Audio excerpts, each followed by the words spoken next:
The economics of the Boston Tea Party, the price of rebellion. It wasn't just about tea.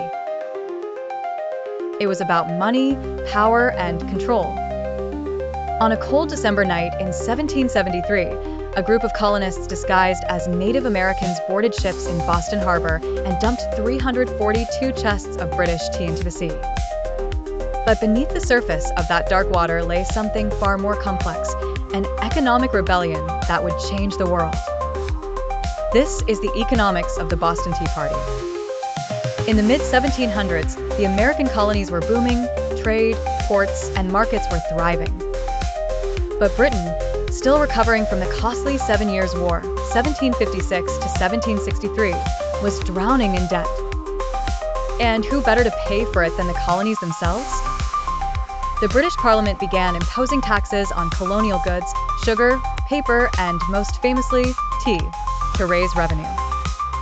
But there was a catch. The colonists had no representation in Parliament. To them, it was taxation without representation. Tea was not just a drink, it was an economic powerhouse.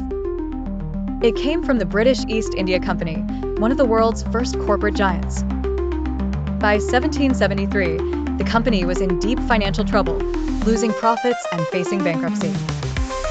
So Parliament passed the Tea Act of 1773, allowing the company to sell tea directly to the colonies, bypassing colonial merchants.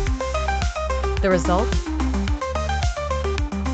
Cheaper tea, yes, but at the cost of colonial freedom and local business.